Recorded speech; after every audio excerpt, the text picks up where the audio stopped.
நிறைவு பேச்சாளராக மௌலவி முஹம்மது சுஹைல் ஃபாசில் மந்தை.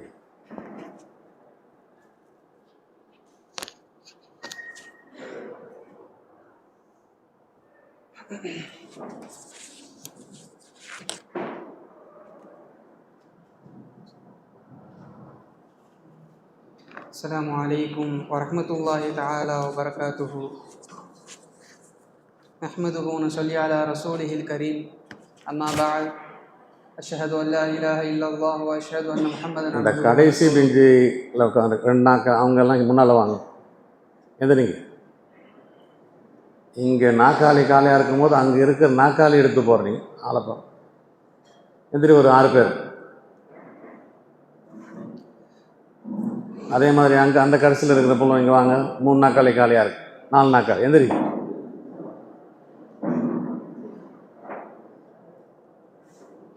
வாங்க.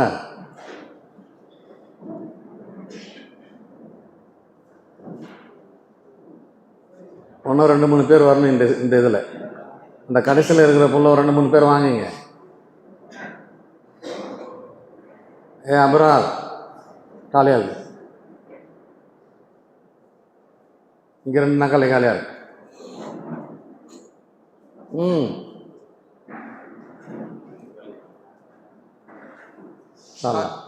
قال الله تعالى 12-3 வரைக்கும். قال الله تعالى في كلامه الكريم والفرقان المجيد. أعوذ بالله من الشيطان الرجيم. بفضل بسم الله الرحمن الرحيم. يا أيتها النفس المطمئنة ارجعي إلى ربك راضية مرضية. صدق الله العليم.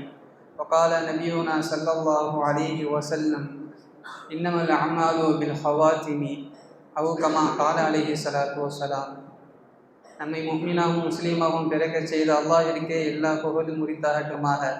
வான்மறையை வழிகாட்ட வானொலியில் வந்துதித்த வள்ளல் பெருமானார் ரசூலுல்லாஹி ஸல்லல்லாஹு அலைஹி வஸல்லம் அவர்கள் மீதும் அவர்களின் அடிச்சுவட்டை பின்பற்றி ஒழுகிய உத்தம சத்திய சஹாபாக்கள், தாபியீன்கள், தப தாபியீன்கள் மற்றும் இங்கு குழும்பி இருக்கின்ற நம்மவர்கள் அனைவர்கள் மீதும் அல்லாஹ்வினுடைய சாந்தியும் சமாதானமும் என்றென்றும் நின்று நிலவட்டுமாக. ஆமீன்.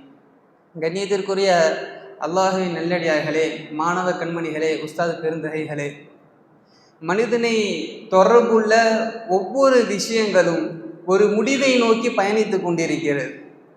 அது எந்த விஷயமாக இருக்கட்டும், மனிதன் அணுகக்கூடிய காரியங்களாக இருக்கட்டும், அவன் பயணிக்கின்ற காலங்களாக இருக்கட்டும், எல்லா விஷயங்களும் ஒவ்வொரு முடிவை நோக்கித்தான் பயணித்து கொண்டிருக்கிறது. எல்லா விஷயத்திற்கும் ஒரு முடிவு என்பது இருக்கிறது.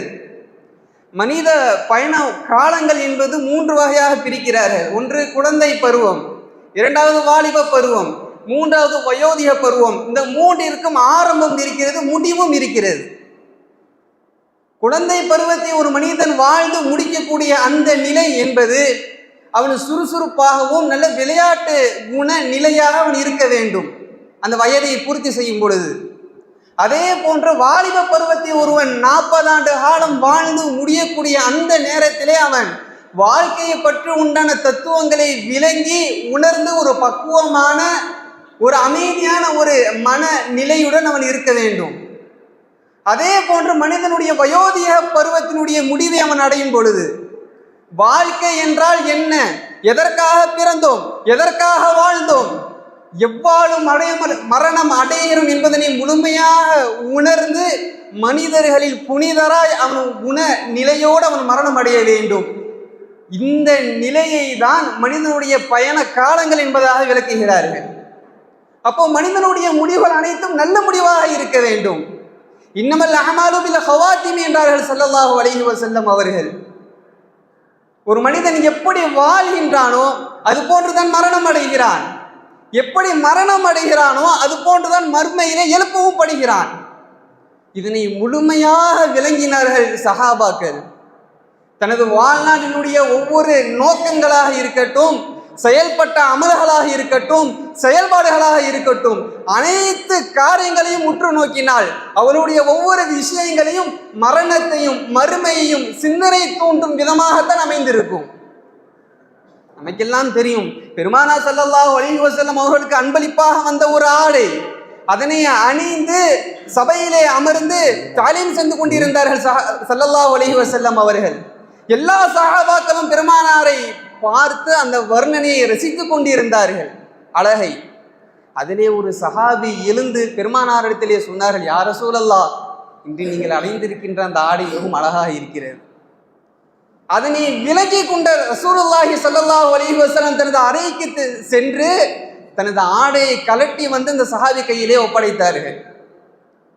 உணர்ச்சி வசப்பட்ட மற்ற இதர சஹாபாக்கள் அனைவரும் இந்த சபை முடிந்ததற்கு பின்பு அந்த சஹாபி இடத்திலே அனைவரும் சென்ற பொழுது அந்த சஹாபி கூறினார், நான் ஆடையினுடைய ஆசைக்காக இந்த ஆடையை கேட்கவில்லை, மாறாக எனது வாழ்வினுடைய முடிவிலே நான் வஃபாத்தானதற்கு பின்பு எனது ஜனாசாவாக ரசூலுல்லாஹ்வுடைய மேனியிலே தவழ்ந்த இந்த ஆடை எனக்கு ஜனாசாவாக மாற வேண்டும் என்ற எண்ணத்தில் தான் நான் இவ்வாறு செய்தேன் என்று சொன்னார் என்று சொன்னால், சஹாபாக்கள் அனைவரும் தனது மரணத்திற்குண்ட தயாரிப்பாக வாழ்க்கையை அமைத்துக் கொண்டார்கள்.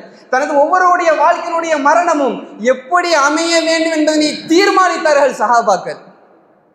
சிந்திக்க கடமைப்பட்டிருக்கிறோம். எனவேதான் சஹாபாக்கள் துஆ செய்யும் பொழுது 190% மறுமைக்காகவும் மரணத்தினுடைய முடிவுக்காகவும் தான் அதிகமாக துஆ செய்தார்கள். குறைவாகத்தான் துன்யாவை கேட்டார்கள். இன்று நாம் பார்க்கிறோம், மிக மிக குறைவாகத்தான் நமது ஈமானின் பலவீனத்தின் காரணத்தினால் மரணத்தையும் நாளை மறுமையையும் பற்றி அல்லாஹ்விடத்திலே கேட்கின்றார்கள். சிந்தனை செய்ய வேண்டும். ஹுஸ்னுல் ஹாத்திமா என்பது மிகப்பெரிய பாக்கியம்.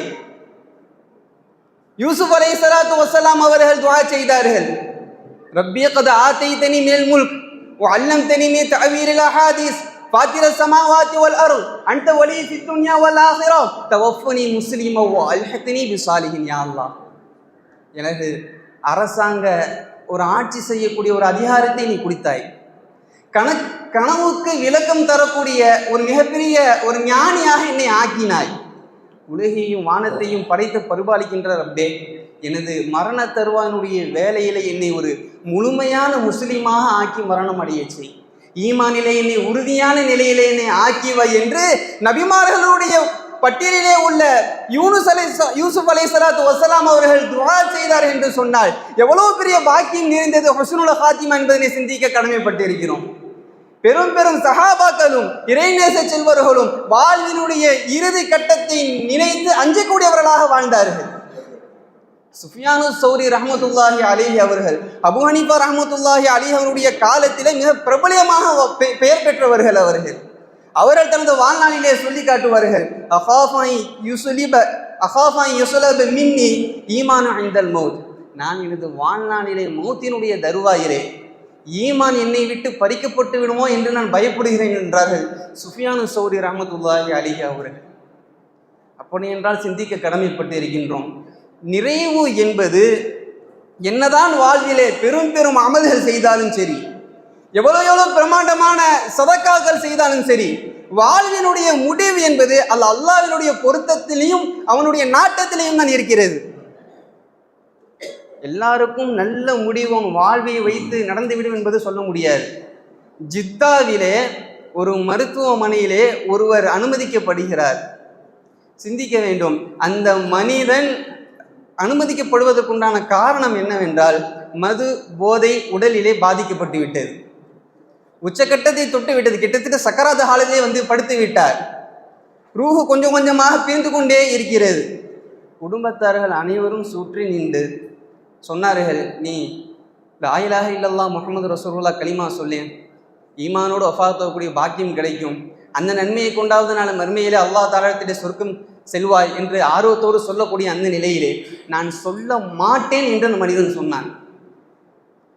சொல்ல முடியாமல் இருப்பது என்பது வேறு, சொல்ல மாட்டேன் என்ற நிலைமைக்கு அவனுடைய தன்மை மாறிவிட்டது. சிறிது நேரத்திற்கு பின்பு அந்த மனிதன் சொன்னால், எனக்கு ஒரு குர்ஆன் வேண்டும், எடுத்து தாருங்க. அப்போ ஆனந்தம் பட்டு அந்த குடும்பத்தார்கள் எடுத்து கொடுத்தார்கள். 4 வரி குர்ஆனில் ஓதி வஃபாத்தானாலும் கூட நல்ல பாக்கியத்திற்கு ஆளாவான் என்று கொடுத்தார்கள். அந்த மனிதன் அந்த குர்ஆனை வாங்கி துறந்து அதிலே கையை வைத்து கூறினான், இன்னி காஃபிரும் பிஹாதல் கிதாப், நான் இந்த வேதத்தை நிராகரிக்கக்கூடியவனாக இருக்கிறேன் என்று சொன்ன ரூஹ் பிரிந்து விட்டது. நம்ம இந்த இடத்துல ஒரு விஷயத்தை விளங்கணும். அவன் ஈமான் பலகீனத்தினால் கலிமா சொல்லாமல் மரணித்திருந்தாலும் பரவாயில்லை, ஒரு குர்ஆனை அழைத்து அதிலே கையை வைத்து இன்னி காஃபிரும் பிஹாதல் கிதாப் என்ற வார்த்தையை சொன்ன நிலையிலே அவனுடைய ரூஹ் பிரிந்திருக்கிறது என்று சொன்னால் நாம் சிந்திக்க கடமைப்பட்டிருக்கும் கடைசி நிலை என்பது முழுக்க முழுக்க அல்லாஹ்வுடைய நாட்டத்தில் தான் இருக்கிறது. அதே சமயத்தில் தனது வாழ்வை அழகாக அலங்கரித்த இறைநேச செல்வர்களாக இருக்கட்டும், அழகான நல்லடியர்களாக இருக்கட்டும், அல்லாஹ் தஆலா நாடியவருக்கு அழகிய முடிவையும் தருவான். கஸாலி ரஹ்மத்துல்லாஹி அலைஹி அவருடைய முடிவை பார்க்கும் பொழுது மிக அழகாக இருக்கும். ஃபஜ்ர் நேரத்திலே எழுகிறார்கள், தனது குடும்பத்தை அனைத்தும் எழுப்பிவிட்டு ஃபஜ்ர் தொழுது முடித்ததற்கு பின்பு தனது இடத்திலே போய் படுக்கிறார்கள். படுத்ததற்கு பின்பு தனது குடும்பத்தினர் அனைவரையும் அழைத்து சுற்றி நிற்க வைத்து சொன்னார்கள், எனது கஃன் துணியை எடுத்து வாருங்கள், இங்கே வைத்திருக்கிறேன். ஏற்கனவே வாங்கி வைத்தார்கள். அதனை எடுத்து முத்தமிட்டு கையில் கொடுத்து சொன்னார்கள், என்னை எவ்வளவு சீக்கிரம் அடக்கம் செய்ய முடியுமோ அந்த அளவிற்கு சீக்கிரம் அடக்கம் செய்து விடுங்கள். சொன்னதற்கு பின்பு சிறிது நேரம் கழித்ததற்கு பின்பு மேலே பார்த்து மர்ஹபம் பிக்கும் மர்ஹபம் பிக்கும் மர்ஹபம் பிக்கும் 3 முறை சொன்னார்கள். யாரை சொன்னார்கள் என்று தெரியவில்லை. இந்த விஷயத்தை கூறுவது கஸாலி இமாமுடைய தம்பி அஹமது. அதற்கு பின்பு ஷஹாதத்து கலிமாவை 3 முறை கூறினார்கள். அஷ்ஹது அல்லா இலாஹ இல்லல்லாஹ் வ அஷ்ஹது அன்ன முஹம்மது ரசூலுல்லாஹ் 3 முறை கூறினார்கள். ரூஹ் பிரிந்தது. அவர்கள் வஃபாத்தான நிலையை கூறுகிறார்கள். பொதுவாக ஒரு மனிதன் வஃபாத்தாகி விட்டார் என்று சொன்னால் கண்ணை மூட வேண்டும், கை கால்களை ஒடுக்க வேண்டும். அந்த எந்த தேவையும் கஸாலி இமாமுக்கு ஏற்படவில்லை.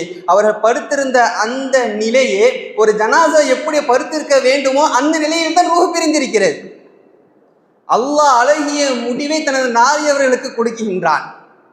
அப்படிப்பட்ட கூட்டத்தில் நம் அனைவரையும் அல்லாஹ் ஜல்ல ஷானு வ தஆலா சேர்த்து அருள்புரிவானாக. முஃபஸ்ஸிரீன்கள் விளக்கம் தருவார்கள் அழகாக. ஒரு மனிதன் தனது வாழ்வை துவங்கும் பொழுது, குழந்தையாக வெளியே வரும் பொழுது ஷஹாதத்தோடு தான் வெளியே வருகிறான். பிறந்த குழந்தைக்கு அவனுடைய காதிலே வாங்கும் காமத்தும் சொல்லப்படுகிறது. அதிலே அஷ்ஹது அல்லா இலாஹ இல்லல்லாஹ் வ அன்ன முஹம்மது ரசூலுல்லாஹ் என்றதை கேட்கிறான். தனது வாழ்வினுடைய இறுதி கட்டத்திலே அந்த ஷஹாதத்து கலிமாவை முழிந்தவாறு அவருடைய இறுதி நிலை இருக்க வேண்டும். ஒரு மனிதனுடைய வாழ்வினுடைய ஆரம்பம் கலிமா, இறுதி நேரம் ஷஹாதத்து கலிமா. இந்த 2 நிலையும் கலிமாவோடு அமைந்த அந்த ஒரு மனிதனுடைய வாழ்க்கை தான் ஒரு முழுமையான சீரான வாழ்க்கை என்று முஃபஸ்ஸிரீன்கள் விளக்கம் தருகிறார்கள். பெருமானார் ஸல்லல்லாஹு அலைஹி வஸல்லம் அதனால் தான் கற்றுக் கொடுத்தார்கள். ஒவ்வொரு நேரம் அசர் தொழுகையிலையும் நாம் கூறுகிறோம் அல்லவா, அல்லாஹும்ம ஜஅல் ஆகிர கலாமினா இன்த சக்கராத்தின் மௌத் பிகௌலி லா இலாஹ இல்லல்லாஹ் முஹம்மது ரசூலுல்லாஹி ஸல்லல்லாஹு அலைஹி வஸல்லம். அல்லாஹ் ஜல்ல ஷானு வ தஆலா நம் அனைவருக்கும் அந்த நிலையை நசீபாக்கி தந்தருள் புரிவானாக. நாம் விளங்க வேண்டும், வெறும் வாழ்வினுடைய முடிவு மட்டும்தான், சக்கராத் ஹாலும் மட்டும்தான் முடிவு என்பதா என்றால் இல்லை. ஒவ்வொரு மனிதனுடைய எல்லா நிலைகளிலேயும் முடிவு என்பது இருக்கிறது. அந்த எல்லா முடிவும் சீராக இருக்க வேண்டும், நல்லதாக அமைய வேண்டும். நாம் 7 ஆண்டு காலம் முடித்து இந்த மதரசாவை விட்டு 8 காலம் முடித்து வெளியே செல்கிறோம் என்று சொன்னால் மதரசாவினுடைய முடிவை பெற்று வாழ்வினுடைய துவக்கத்தை சந்திக்கின்றோம். இந்த முடிவு என்பது அழகாக இருக்க வேண்டும். அப்படி என்றால் என்ன? உஸ்தாமாவுடைய துஆவோடு வெளியே செல்ல வேண்டும். உஸ்தாமாவுடைய முடிவோடு, நல்ல துஆவோடு நம்மை முடிவு செய்தால்தான் அது ஹுஸ்னுல் ஹாத்திமா. இந்த விஷயத்திலே நாம் அனைவரும் அறிந்திருப்போம், உஸ்தாத்மார்களுடைய துஆ இல்லாமல் வெளியே சென்ற மாணவர்களுடைய நிலை, அவர்கள் சரியாக வாழ்ந்ததாக சரித்திரமே கிடையாது. எத்தனையோ நபரிடத்திலே கேள்விப்பட்டிருப்போம் உஸ்தாத் ரீதியிலேயே. அதே சமயம் உஸ்தாதருடைய அன்பையும் துஆவையும் பெற்று வெளியே செல்லக்கூடிய ஒவ்வொரு மாணவர்களும் நிம்மதியாக வாழ்வார்கள். குறைந்த சம்பவமாக இருந்தாலும் சரி, கடன் இல்லாமல் நிம்மதியாக நிறைவான ஒரு அமைதியான வாழ்க்கை வாழக்கூடிய நிலையை அல்லாஹ் தஆலா தருகிறான். மிக திறமையாக இருக்க வேண்டும் என்பது அவசியம் அல்ல. உஸ்தாமானுடைய துஆ என்பது வாழ்வினுடைய உச்சக்கட்ட கண்ணியத்திற்கு மக்களுடைய பார்வையை கொண்டு போய் சேர்க்க வைக்கிறான் ரப்புல் ஆலமீன். அந்த அளவிற்கு உண்டான ஒரு நிலையை நம் அனைவருக்கும் அல்லாஹ் ஜல்ல ஷானு வ தஆலா ஆக்கி அருள் புரிய வேண்டும். நம்முடைய மதரசாவினுடைய உஸ்தாதுமார்கள் மிகப்பெரிய வாழ்வினுடைய முன் உதாரணங்கள். உண்மையிலேயே விவரத்தோடு உஸ்தாதுமார்களை ஆய்வு செய்திருந்தோம் என்று சொன்னால் நமது ஒவ்வொரு மனிதனுடைய அறிவிற்கும் எட்டியிருக்கும். நமது உஸ்தாதுமார்கள் ஒவ்வொரு நபர்களும் மிகப்பெரிய திறமைசாலிகள். எங்கள் பாப்பா என்கிட்ட சொல்லியிருக்கிறாங்க, நம்ம மாசாவுடைய ஒவ்வொரு உஸ்தாதுமார்களும் இருக்காங்கல்ல, ரொம்ப பெரிய திறமைசாலிகள், அனுபவசாலிகள். சின்ன வயசில் உள்ள அப்படிலாம் கிடையாது. யாராக இருந்தாலும் சரி, ஒவ்வொரு நபர்களும் மிகப்பெரிய திறமைசாலிகள் அப்படின்னு வாப்பா சொன்னாங்க. அல்லாஹ் தஆலா நமது உஸ்தாத்மார்களுடைய ஆயுளிலே பறக்கச் செய்தருள்வானாக, ஆரோக்கியத்திலே பறக்கச் செய்தருள்வானாக, மன நிறைவான நிம்மதியான வாழ்க்கையை தந்தருள் புரிவானாக. அதே போன்று எங்கள் வாப்பாவும் சொன்னாங்க, எல்லா உஸ்தாதுமார்களும் ஈடு இணை இல்லாத நபர். அதே மாதிரி நம்ம உதாரணத்துக்கு நூலமின் நசத்தை எடுத்துக்கிட்டோம் அப்படின்னா, நம்ம ஷேகுல் ஜாமியாவுக்கு ஈடாக இந்த ஜெனரேஷன் அடுத்த ஆள் கிடையாது.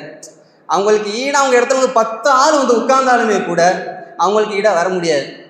அதுதான் ஷேகுல் ஜாமியா அப்படின்னு சொன்னாங்க.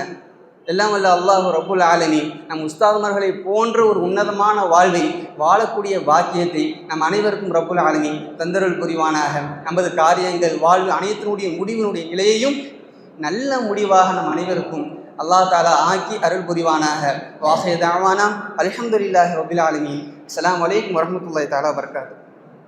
ஷுக்ரான்.